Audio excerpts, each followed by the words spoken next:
ಮುನಿ. ಈ ಕಲಿಯುಗದಲ್ಲಿ ಈ ಕೀರ್ತಿರಾಜ್ ಒಂದು ನನ್ನ ತಂದೆಗೆ ಮೋಸ ಮಾಡಿ ನನ್ನ ತಂದೆಯನ್ನೇ ಕೊಲೆಗೈದು ಅನೇಕ ವೀರರೆಂದು ಕೊಬ್ಬಿನಿಂದ ಮೆರೆಯುತ್ತಿರುವನಲ್ಲ ಆ ನಾಗೇಂದ್ರ ಪ್ರಸಾದ್. ಹೌದು, ನಮಗೆ ಮೋಸ ಮಾಡಿದವರ ಮೇಲೆ ಹೇಗೆ ತೀರಿಸಿಕೊಳ್ಳಬೇಕೆಂದು ಆ ಶಕುನಿ ಅವತಾರ ತಾಳಬೇಕು. ಈ ಕೀರ್ತಿರಾಜ್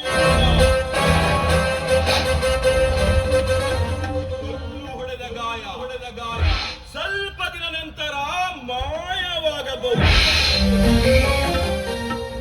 ಆದರೆ ನಮ್ಮ ಮನೆತನಕ್ಕೆ ಮೋಸ ಮಾಡಿ ನಮ್ಮ ಸರ್ವಾಸ್ತಿಯನ್ನೇ ಕಬಳಿಸಿ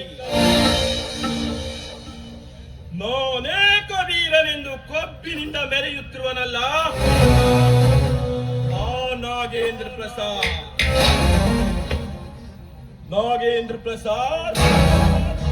ಹೌದು, ನಮಗೆ ಮೋಸ ಮಾಡಿದವರ ಮೇಲೆ ಹೇಗೆ ತೀರಿಸಿಕೊಳ್ಳಬೇಕೆಂದು ಆ ನಾಗೇಂದ್ರ ಪ್ರಸಾದನ ಸರ್ವನಾಶ